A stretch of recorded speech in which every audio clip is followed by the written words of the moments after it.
Welcome to Law Subscribed. This is your dedicated news source for all things subscriptions and the law. My name is Matthew Kurbis. I'm the subscription attorney, and I believe subscriptions can help bridge the access to justice gap and incentivize attorneys to modernize and scale their practice like never before. In this episode, I interview David Tollen. David is a lawyer and founder of Tech Contracts Academy, a training company, and the law firm Sycamore Legal. He's also a lecturer, history writer, blogger, and all-around deep thinker. Like me, David has been paying close attention to developments in generative artificial intelligence and discussing the impact that will have on the legal profession. Of course, our conversation on GenAI covers what the future of legal services will look like and why billing time doesn't make sense in that future. Thank you to my sponsors, 650 and Gavel, links to both in the show notes and more on them later. This is your last chance to sign up for the waitlist for my subscription seminar at subscriptionseminar.com. More details will be published later this month with the first cohort starting soon. Thank you for your patience to those who've already signed up. I've built this seminar from scratch. It's a nuts and bolts how to start a subscription model for your firm, and I'm very involved with helping each firm or attorney do that as part of the program. This podcast is finally getting more traction, so please rate and review it if you haven't already to help others discover this show. And as always, please share it with somebody you know. This podcast is for educational and entertainment purposes only, and nothing said is legal, ethical, or financial advice. Without further delay, here's the episode. David, thank you so much for coming on Law Subscribed. Thank you for having me. Well, I'm so glad you agreed to come on. I heard you on some other podcasts, but just in case that my listeners haven't come across you before, go ahead and give yourself an introduction. Yeah, sure. So I'm an attorney, and I'm also the founder of a company called Tech Contracts Academy. And what I do there is train lawyers, contract managers, and other business people on how to negotiate and draft software licenses, cloud computing agreements, AI agreements, any contract about technology. I'm also the founder of a firm called Sycamore Legal, where we do that same kind of work, technology transactions. And I teach that subject at UC Berkeley Law School, a class called Advanced IT Contracts.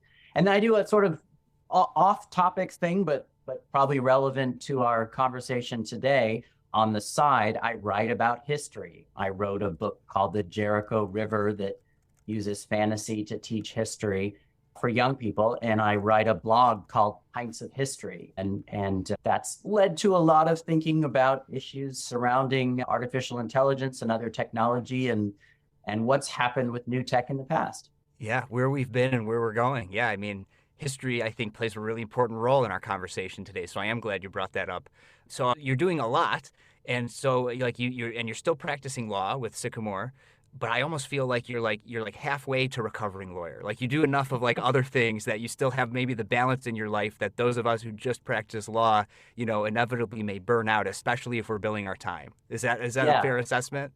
I like the balance. I wouldn't quite say recovering lawyer, but the work I do as a lawyer feeds the training I do for other lawyers and business people, and vice versa. I learn all kinds of things in the training that feeds our law practice. So it fits together more neatly than you might think. Yeah. I see that, though not everyone may see that. And though it's corporate speak that people don't really like it, I like the word synergy. There's a lot of synergy with what you do. Yeah, exactly. Yeah. An overused word, but a good one. Yeah. Look, I'm a practicing attorney. I have this podcast and a very small consulting business. But it all relates. It's all related to each other at the end of the day. And so I see none of it as wasted work. Even when I'll go out and I'll like officiate a wedding, which I do sometimes on some weekends. I don't market it, but I do it. I see it as almost like business development for my law firm, because inevitably people come up to you and they're like, "Oh, that was so good. Is this all you do?" And I'm like, "Well, actually, I have my own law firm." So, everything's related. It's all related. Lawyers are people who like to talk. So we officiate weddings, run podcasts, et cetera. It's a talking group. Right. So I have to ask then, and actually this isn't something that we talked about ahead of time, but since you do have the law firm, how are you billing? Are you billing time or are you flat feeing it? Like, what's the thing that you're doing for your firm? We are billing time. The idea of doing flat fees has come up again and again, and we actually made a big push about it many years ago to do more flat fees, and we found very little interest in our clients. And yes, and part of the issue, I think, is that it's very large corporate clients who are not, they're not as focused on the savings that are available from flat fees and just not as eager to change. So we've never ended up going down that route, but it's always been of interest and top of mind. Yeah, it is an interesting conundrum because the clients who stand to gain the most are the ones hiring lawyers all the time because they get more predictability. And frankly, I mean, the lawyers might even be able to ultimately make more money if they are getting paid the same based on historical data, but then they create efficiencies using technology, which we'll get into with generative AI, to get to results faster, but maybe end up making the same amount of money from those clients. But then the latent legal market has never hired lawyers before. And so they're like, well, why should I pay a lawyer X amount per month for anything? I've gotten along this far without hiring a lawyer, right? And so like there's like this two-sided marketplace problem where you've got like the institutional clients and the latent legal market clients, and they both have reasons why maybe they don't want to hire a lawyer on the subscription model. One of the people I've had, I'm curious of your thoughts on it, is on episode 17, I had Linden Renwick, Outhouse Attorneys, and they sell like prepackaged time to these institutional clients. So while it's not a full subscription because they're still tracking their time, they're saying you're committing to like 10 hours a month from us or 20 hours a month or 40 hours a month. And they do track time so they refund any unearned fees. But at least this way, as the firm, they have predictability in terms of anticipated revenue, which is one of the benefits of the subscription model. And the client is anticipating their legal spend. And if they do go over, it's prorated for however many hours they go over. So it's like a half step in between billable hour and subscription. What do you think about that kind of thing for your firm, potentially? I think that sounds really interesting. And I think lawyers should and need to be creative about billing arrangements. I haven't seen that arrangement you're describing. I've seen the full-on sort of all-you-can-eat fixed fee arrangement, even in my own type of practice, work really well, particularly where the firm is representing a lot of startups and not necessarily small startups, but they want the predictability. And so they do the all-you-can-eat type practice.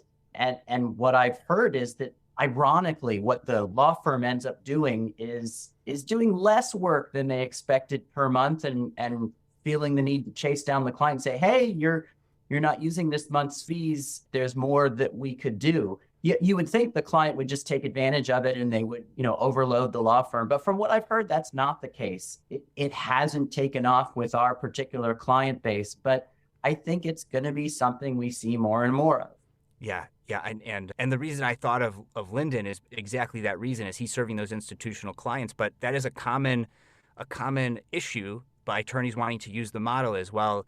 My existing clients are used to paying me this way. And it is true. I mean, I see the most potential in the insurance industry. You're talking about high volume cases. They have copious amounts of data, but the insurance companies and the firms that they serve have all these systems built around the billable hour that would be eliminated. And like, it's hard to let go of those systems that you've spent so much time and money on building. And that's right. Right. And another person I've had on my show, Jess Birkin, who uses the subscription model in the nonprofit space, she could not get any of her existing clients to switch over to the subscription model when she wanted to start offering it. So what she did is, any new clients that came on, she said, here's our billable hour model, here's our subscription model.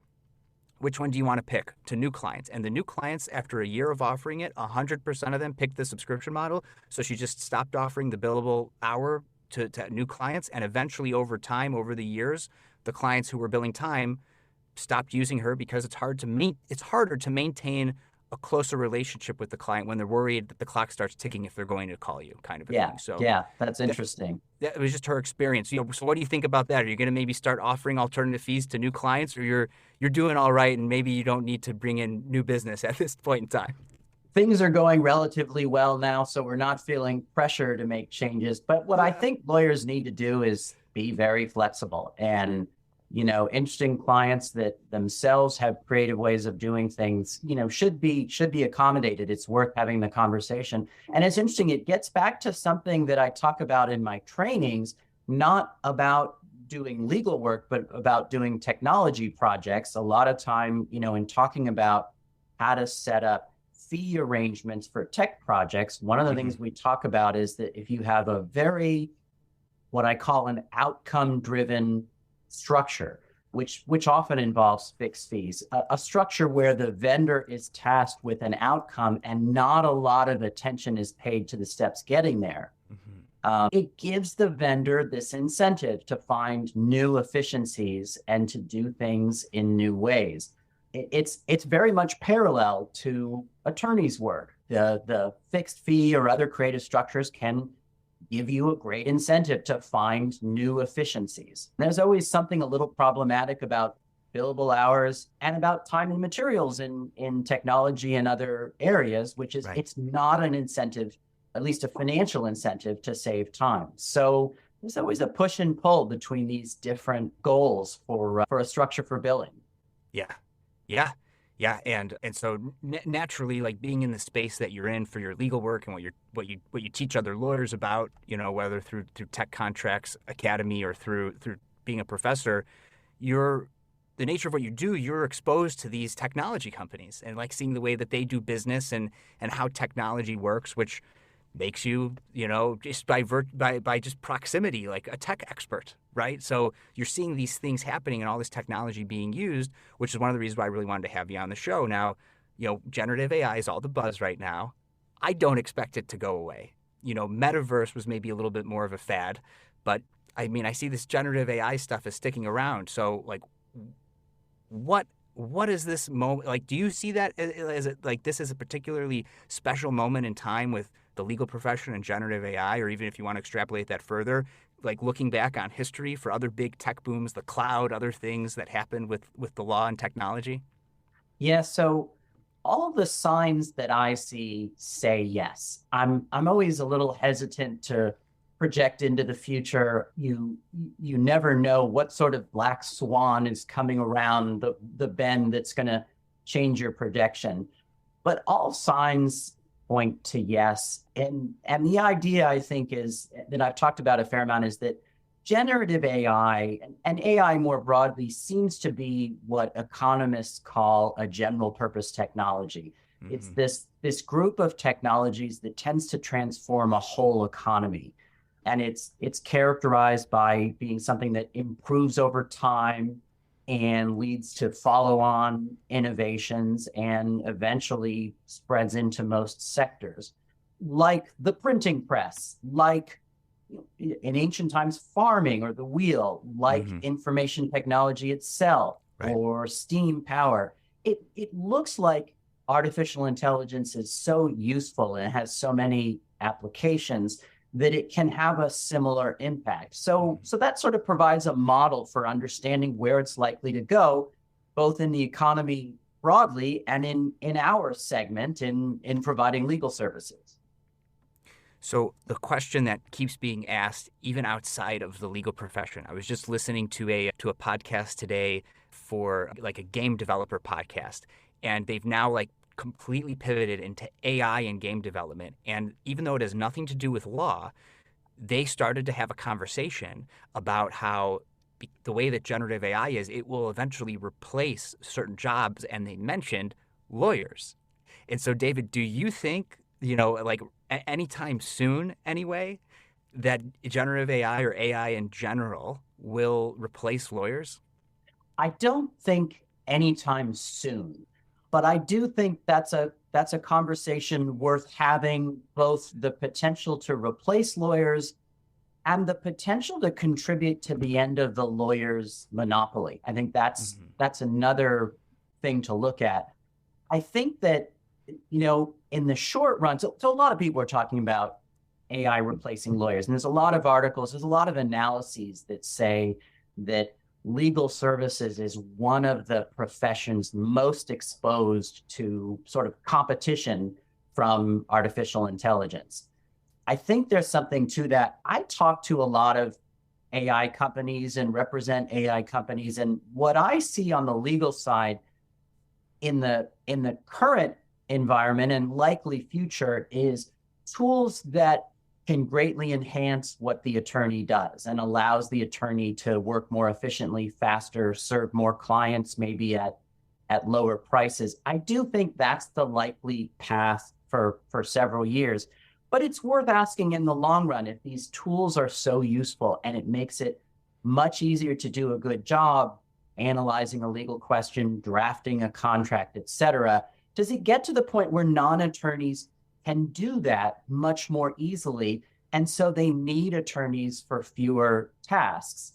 I think that's a pressure that could both make it untenable to do things like have a monopoly. Only this group of professionals is allowed to provide these services. Why can't your accountant do it? Why can't your management consultant do it if these tools make it so easy? And I think that it also puts pressure on the number of lawyers. And there I'm talking sort of a decade out, at least my best guess. I doubt we'll ever have a society without any lawyers. I think you'll probably always need serious experts to handle certain matters. But I think that's a reasonable risk and a conversation worth having. Yeah. I mean, lawyers have been a linchpin of like democratic societies, for so long that it's hard to imagine them completely going away. And it's a distressing thought. The famous Shakespeare quote, "First we'll kill all the lawyers." It's actually not Shakespeare who says that. It's Richard III. It's Shakespeare's most wicked character. And I think it's a good summary of the role of lawyers.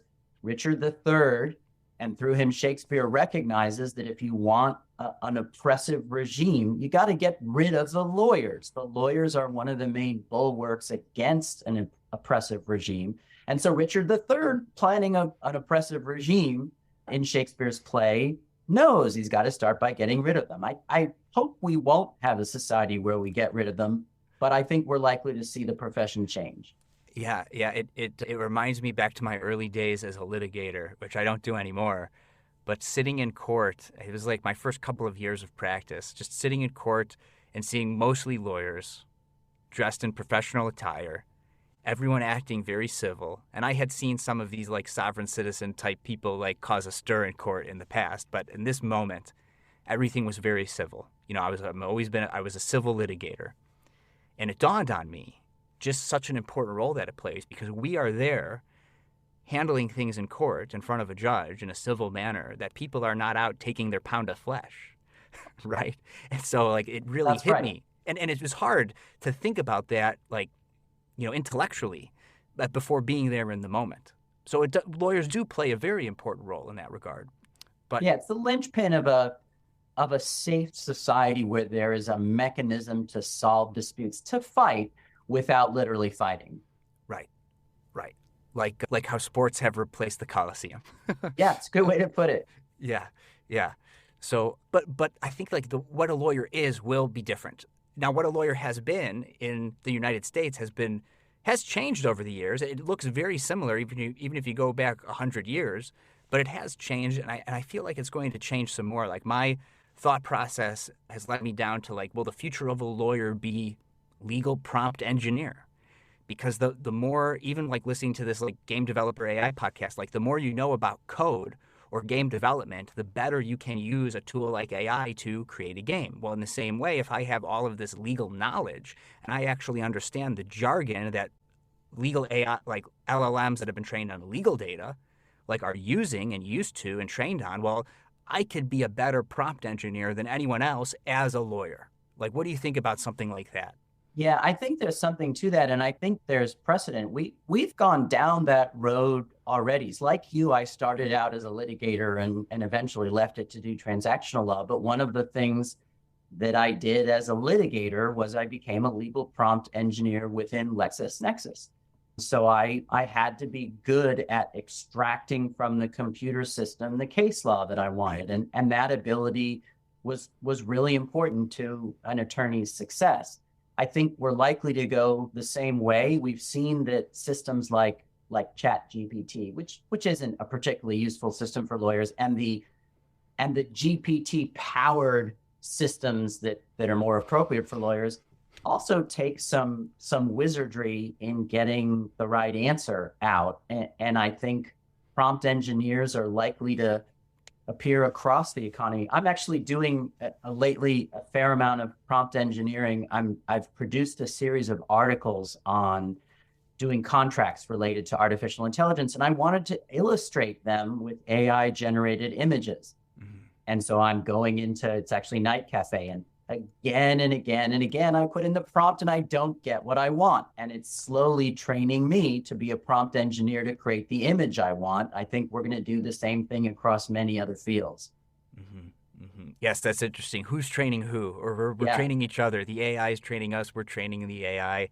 That you've got me thinking about history and how there's like that old adage that wheat domesticated humans so that wheat would spread, right? Yeah. Because look what we've done. We've planted wheat everywhere. So who domesticated who? And a lot of the animals too, it's the same kind of analysis, this assumption that people went out and domesticated wolves or went out and domesticated goats. It looks like it may have been the reverse, that you got, particularly cats, for instance, you got these hanger-on populations, cats and dogs in particular, that follow people and that find, they eat the garbage, and slowly the two groups of animals interact, and the cat or dog has domesticated the people. Right, right. One of my dad's favorite dad jokes is, if aliens ever came down and like looked at planet Earth, they would think the dogs were the rulers because we Oh follow yeah. behind them and pick up their poop. Yeah. Or maybe the dogs are sort of the aristocracy and the royalty is the cats, who are literally lying around all day and not doing anything at all. Right, right. But the analogy I think is an apt one because AI has been anthropomorphized a little bit, but the same way we do that with cats and dogs, or we think they feel human emotions, and maybe they do, maybe they don't. That's not a question we're going to answer today, but I think that symbiosis between humans and AI will potentially follow a similar path. What do you think? Yeah, I think so. I think, a different and maybe just as helpful way to look at it is that AI suggests an intellectual revolution, that it may lead to a change in how we think. Henry Kissinger and a couple of collaborators recently did an article comparing AI to the printing press, which is one of those classic general purpose technologies I was mentioning, and talk about how the printing press, starting in the mid 1400s, led to this revolution in how we think. Writing and citing authorities and critiquing each other's writing, and it ultimately led to the Enlightenment. AI is a different kind of intellectual revolution. I think it's going to train us in different ways. I'm not sure it's positive, but it's going to happen. It's, AI, we can get answers, but we don't get sources the way the printing press encouraged. We have to think about extracting knowledge from our world in different ways. And it's hard to say where it's going to land, but I think it's going to retrain us and how we think in probably positive and negative ways. The scary part about that analogy is that the printing press also, I think, played a role in triggering an enormous amount of violence as it reshaped, turned medieval society into Enlightenment society over the course of the Renaissance. That's worrying. It's a troubling precedent, but I don't think we can put the genie back in the bottle. Right, right. It amplifies the best of us and the worst of us. Yeah, technology will do that. Yeah, that's really interesting. And I mean, I'm consuming as much as I can about AI these days. And another, I can't remember where I've heard it from, but somebody analogized AI to our children in the same way that we teach our children values. Like the AI first learns from us because we're training it on things we've written, images we've made or captured. And so it's just ultimately like a reflection of us, and that will include good things and bad things. There's all these fascinating and troubling examples of, ChatGPT, for instance, or other large language models spitting out racist ideas, spitting out, scary plots for overthrowing governments and building nuclear weapons. It's because it's out there and it's things we've said.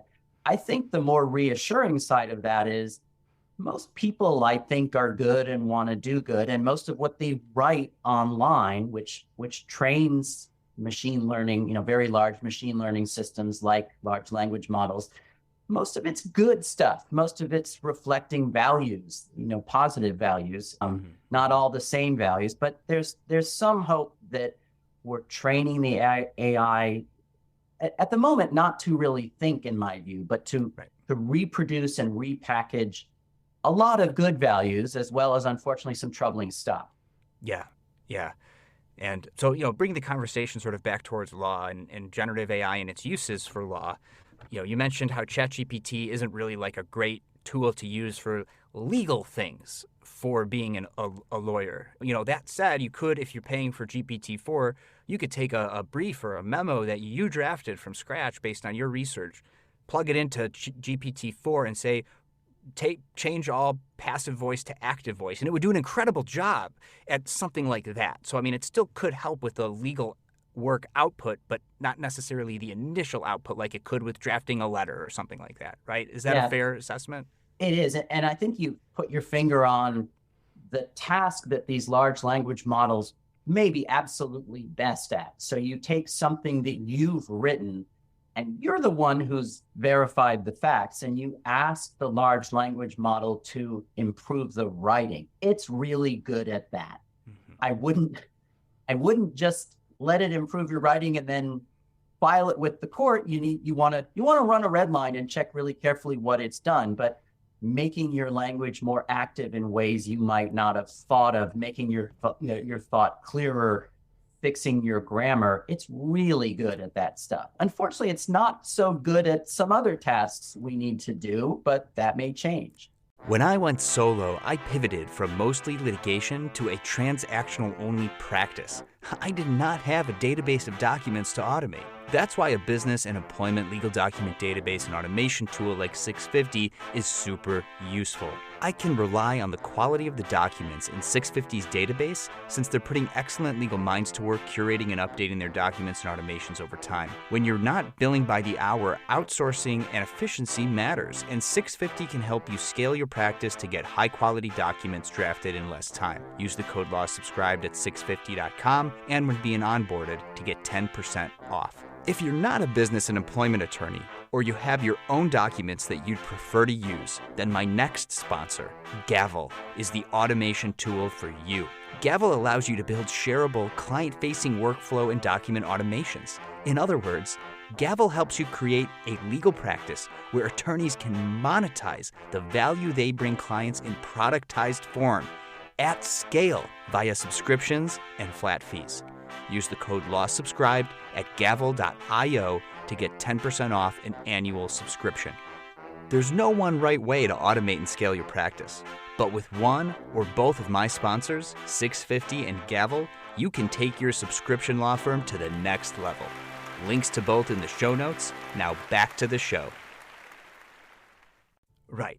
And I think part of the problem of the way lawyers are thinking about using AI, as we saw with, of course, now the infamous court case where the lawyer got called out on and just believing the hallucinations of cases, right? Yeah. Is lawyers, and probably not just lawyers, but this is certainly, I'm having conversations with lawyers, is they think I should get my answer after one prompt. And even tools like Casetext Co-Counsel have been designed with that in mind. You cannot do sequential prompting in Casetext Co-Counsel yet. Yeah. Whenever somebody's listening to this episode in the future, that may have changed. But like the sequential prompting and being able to use that aspect of a ChatGPT or a Bard can get you to a much better result. But it requires significant input from the user of the technology and not just type it in once and voila, I have my answer.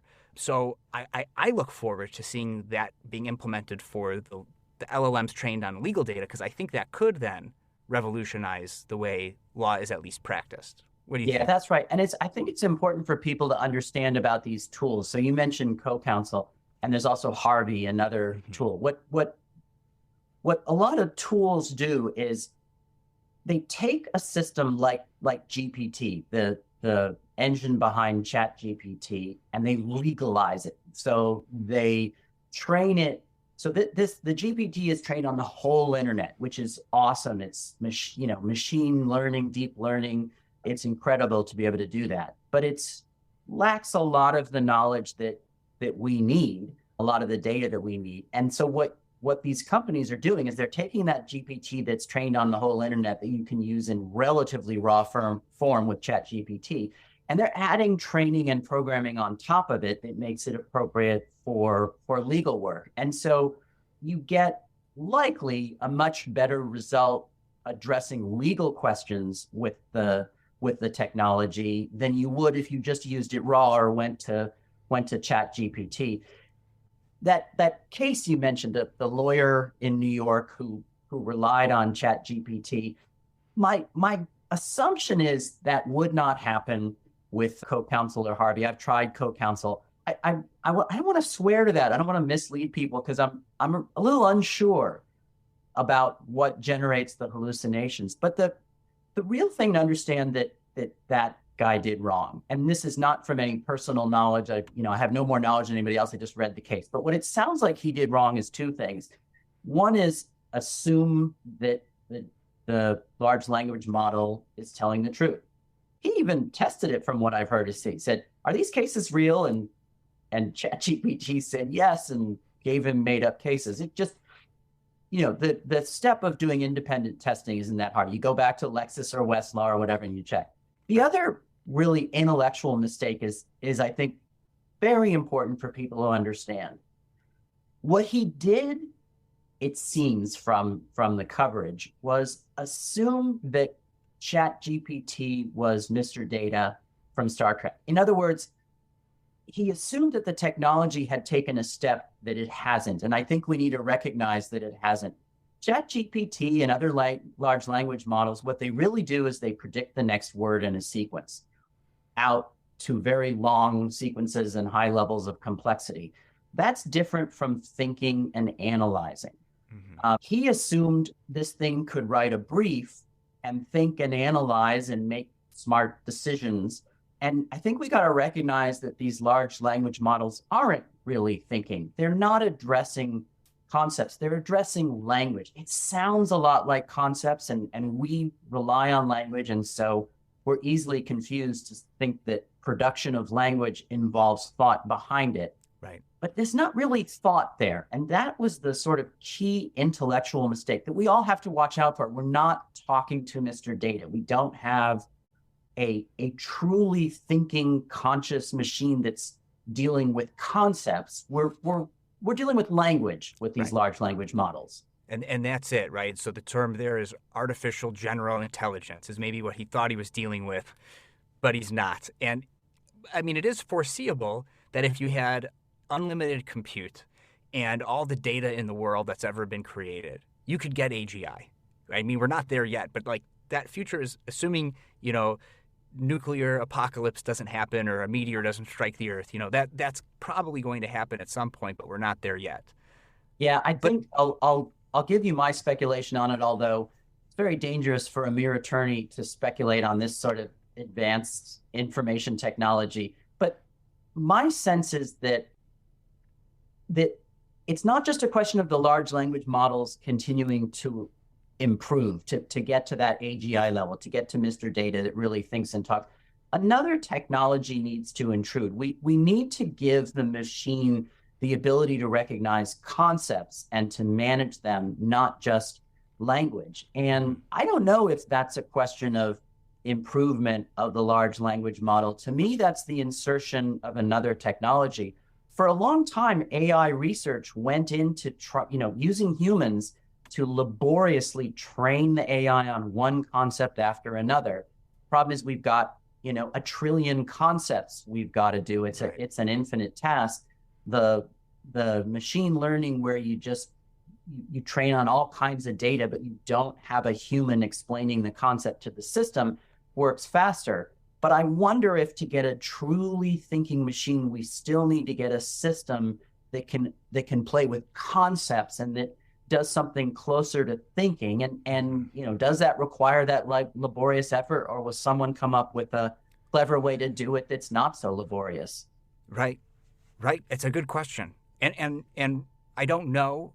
And maybe that is impossible and it will never happen, but technology will pivot in some other direction that creates efficiencies in the way people do accomplish work, which brings us back to really the ultimate question, which is, and in my opinion, is, with LLMs where they are now, your case text and co-counsel, and where they can be in 1 year, 5 years, 10 years, whether that's AGI levels or just a better version of what we have right now, lawyers will be able to do the current work that they're doing much more efficiently, and to not use that technology to get to the same result. If we're outcome driven, ultimately for our clients, if we have a client-centered practice, I don't see billing time as just making the most sense way to bill your clients when you're giving them the same outcome you would have gotten to anyway. But now it takes you right now, some unscientific tests have been done that like tasks that used to take 10 hours now take 1 hour. Yeah. So are you going to 10x your rate? And even if the client gets the same result in less time and pays the same amount of money, I don't think they're going to like seeing $10,000 an hour on their bill. So what do we do as a profession? I see, and I'm curious to know what your opinion is, I see this technology being a true catalyst to elimination of the billable hour out of necessity of the business model. What do you think? I think that maybe, in fact, I've made the same kind of prediction in other forums. And the way I'd put it is you very likely, I talked about the next 10 years at least as the AI not replacing lawyers, but giving us tools to do things better and faster. Yeah, you get to the point where something that took 10 hours takes a half hour.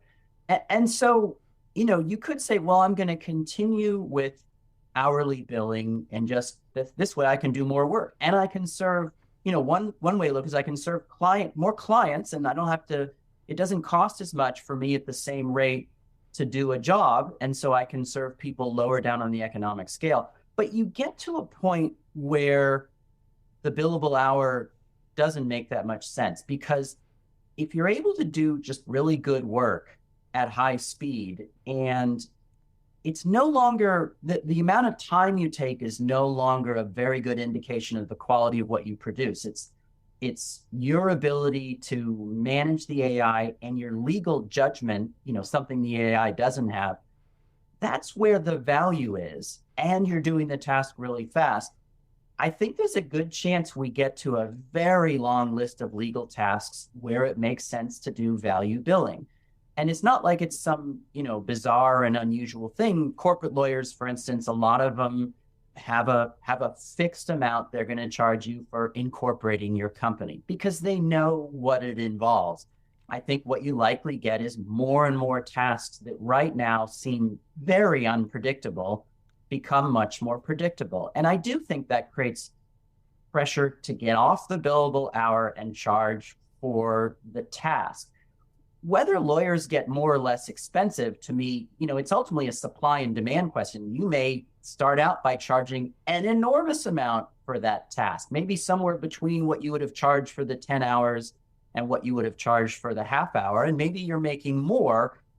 I think how much we charge is a separate supply and demand question. And there's good and bad news there for lawyers. But I do think if we can do all these tasks fast, we really should be thinking about charging for them on a fixed fee basis or on some kind of basis that reflects value rather than time. Yeah, and I think to bring it back to the subscription model, which is really just a fixed fee on a recurring basis for scoped or anticipated or just being available to provide legal services of some kind, I think that can, to the extent you're offering more project-based work as a lawyer, I still see the subscription model as a useful tool to create the right incentives between you, the lawyer, and the client, in addition to maybe those higher ticket project-based, like legal type work that needs to be done for that business or that client. And then it handles the overscoping, underscoping problem. So depending on which side, the lawyer or client, it's either an overscoping or an underscoping problem with the flat fee work or value-based billing. But at least then you're continuing to make money if things end up taking longer than they did, because there's the human element. AI got me to put together the contract in 2 minutes, but we still have to wait for the other side to get back to us. That's right. And maybe they're not using AI yet, because we will certainly have that transitionary period, and that the subscription model, and it doesn't have to be month to month, right? I mean, I once did a custom subscription for a commercial real estate transaction that was every 10 days, they paid me $1,000. And there was a success fee. So the sooner we got there, it was a 10x. So I got $10,000 at closing. And so that way, I was incentivized to get to closing because I was going to make 10x what I'm making every 10 days. So, there are ways to be creative with the model. You don't have to just do month to month, though that tends to be what consumers at least are familiar with. One of the advantages of that subscription model is it's going to encourage work with the kind of client that needs you every month. And those are great relationships. I mean, first of all, that's very reliable income, which one of the problems lawyers have is income can be unreliable because it's billable hours. You sort of force yourself down the road of more and more clients that need you regularly. And I think, you balance that in an AI world in a few years with more project-based fees for clients who don't need you regularly. They're not going to agree to some monthly fee, but you're going to do a deal for them. And maybe you can fix an amount for that. Or maybe we could also look at doing things that some of the technology companies do. You do a big tech deal. Sometimes you have a list of tasks and their price. And, we need to do this 8 times, we need to do this 2 times or whatever. And in advance what it's going to cost to do it. That's a way to look at doing large, complicated legal projects. I think the key thing lawyers just have to do is be flexible. If you're absolutely fixed on billable hours or whatever your model is, your legal skills may not be enough to bring you clients who want to do things differently, who have found other ways of doing things. And again, particularly as some of these tasks get highly automatable, highly possible to do quick and simple. Yeah. So as we're sort of approaching the end point on time for this interview, I do want to start to wrap it up and give you one more sort of hypothetical to get your perspective on. Sure. One of the possible futures with artificial intelligence is, instead of having like a super generative AI model like ChatGPT, but it could do law and medicine and accounting and art and all this stuff, we'll see more specialized models, which you might be able to get to quicker, because like it's an LLM that's just trained on law, just trained on medicine. And whereas like you or I right now can subscribe to a Photoshop subscription through Adobe, but I don't know if we don't know how to use the tool. Yes, it's available to us to pay for and like play around with, but we're not going to be very good at it. Right. So I see that then the lawyers will be in all likelihood, subscribing to a large language model for law, and it does all the things lawyers need to do, and we get to use that tool to serve more people. And by the people subscribing to us, they're like also kind of subscribing to that technology, but with an expert at using the technology. In the same way, right now, I found that my clients subscribe to me. One of the reasons is because I'm paying for all this technology, like even e-signature software. And now they don't need to subscribe to e-signature software because their lawyer has it, and their lawyer's going to be doing the contracts for them anyway.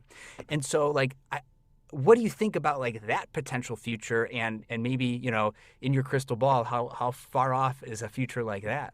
Yeah, I think that's a good prediction. So what we're seeing is the rise of tools that are available to the public generally to do legal work and don't necessarily lead to very good outcomes. They can for relatively simple tasks, and there's more and more stuff that people can do on their own. If you have a very simple incorporation, maybe you'll do it with an online legal tool. But then you see very similar tools, but maybe sort of a little bit more advanced in the hands of attorneys. And I do think we're likely to see a future where really, instead of you adopting one of those tools with too little knowledge of the underlying law and too little knowledge of the technology, you hire an attorney who has now become both a tech and legal expert. I think that's a likely outcome. It is possible that the quality of the systems, I think the quality of the systems will keep rising, and you will probably see a slow erosion in the number of tasks that are truly reserved for attorneys. And I think we just all have to be prepared for that. And it may be that we just need to keep honing our skills, and it may be that we provide services that non-attorneys can't, that we haven't thought of yet. This is one of the impacts of new technologies, of these general purpose technologies, that they can eliminate jobs, but they tend to create new tasks and new jobs, and you're doing work that you never would have thought of before. Again, I mentioned the need for flexibility in billing systems. I think we need to have flexibility about what we do as a profession, and just be constantly looking, where do we create the most value? What adds, what can we do to make our client's situation better that they probably can't do for themselves, or at least can't do well? That will be a fundamental question. And really, it always has been and should have been. Right, right. And to a certain extent, and this is a market type based solution too, so it depends on what the market will want, but the human element, like I've seen a move towards some art being created saying this is human generated art. And so, like in the same way that you still might want a human doctor, even though they use the AI to diagnose, explain it to you and a chatbot, or, we're getting very good at cloning voices. So, I mean, who knows? Who knows what the future holds for that? Even the tool I used to edit this podcast, I've cloned my voice with it, and it's incredibly close to my voice. Yeah. So, maybe we could have a closer to human thing, but for a long time into the future, I think people will still value the human element. And so I don't see lawyers really, because of that, I don't think lawyers will disappear. The medical analogy is a good one. I can go online, even without AI, and learn all kinds of stuff about, what my condition probably is. No way am I relying on that. I want a human doctor to tell me what's going on, hopefully aided by the best and latest tools. But no way am I relying on me plus the technology, me plus the data. Yeah, and I did not think that this conversation would take me here, but I think I've concluded after hearing our conversation and participating in it. So if any listeners are in this situation, I'd love to hear from you. But if I'm a big law attorney right now, I see this future and I think, what's the point of big law anymore? Yeah, it's an interesting question. I started out in big law and left to do my own thing. So I'm always interested in that kind of suggestion. So big law's power right now is that there are certain things that you just need: large staff, extreme sophistication, enormous number of resources. Does that change with more automated tools? And I don't really have a prediction on that. I'd say it's complex, but it's a possible outcome. Yeah, I mean, unless they allow for multi-jurisdictional practice, I think big law will always have a reason, because we have attorneys licensed in every jurisdiction, right?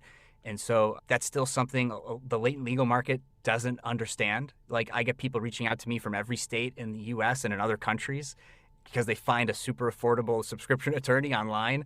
And I'm only licensed in Illinois. I can't help you, but a big law firm doesn't have that problem. It's a pet peeve of mine, by the way. We should have a national bar in this country. I don't see it on the horizon. I don't see the states letting go of this power, but a lawyer is a lawyer, and we really should have a national bar. In the short term, though, the Center for Professionalism, I think, in the American Bar Association has proposed a modified model rule to allow multi-jurisdictional transactional practice with the proper disclosure to the client. So hopefully that comes sooner rather than later. It'll be a step in the right direction. They're looking in the right direction. I agree. Yeah. Well, thank you so much for coming on the show and talking about, both the past and the future of law with me. I do have a question I like to ask all my guests, which is a hot dog a sandwich, and why? Yeah, I think that's more of a philosophical question than anything else. Yeah. I'm going to go with no, for the simple reason we don't normally call it a sandwich, and I have no further analysis than that. Yes, that you're the first one to call it out what it is. It has nothing to do with the actual answer to the question, right? But I will say, my daughter, who's only 2.5, the other night we grilled burgers, and I was still preparing the vegetables, and I was going to plate it on everyone's plates, and she said, "Daddy, sit down, eat your sandwich." So, I mean, at least a hamburger kind of looks more like a sandwich, even though I would say we don't normally think about a hamburger as a sandwich, right? Her logic is perfect, and kids always do that with language. They get it wrong because they're not burdened with our illogic. Right? Maybe that's a takeaway for all those training generative AI. Yeah. Yeah, it makes over literal mistakes. That's right, which maybe aren't always mistakes. Right. So now, David, if anyone wants to follow up with you, where are you on the internet? Where could they find you? Yeah, sure. So the site for our training business, Tech Contracts Academy, is techcontracts.com, TECH contracts.com.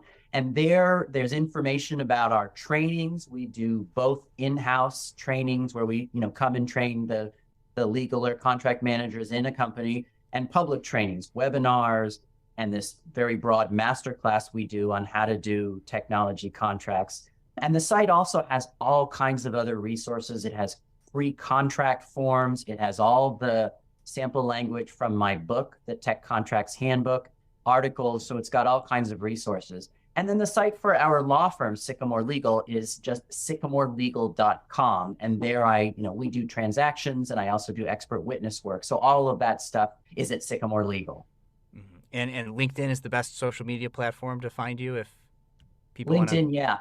yeah. What didn't used to be, but now it's cornered the market, hasn't it? So yeah, we're on LinkedIn for Tech Contracts Academy, Sycamore Legal, and me personally. Yeah, that's where most lawyers are, and most people who listen to this podcast tend to be on LinkedIn. So you're also That's where there. We found each other. Yes, exactly. David, thanks again one more time for coming on the show. It was great.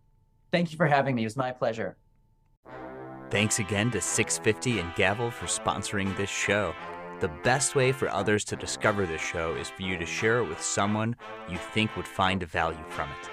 Follow me on LinkedIn, since that's where I'm most active on social media, and click the bell towards the top right of my profile to get notified about all of my posts about this podcast and everything else I think is valuable for you to see. To get in touch, message me on LinkedIn or email Kurbis@lawsubscribed.com. All links are in the show notes. Until next time, this is Matthew Kurbis with Law Subscribed.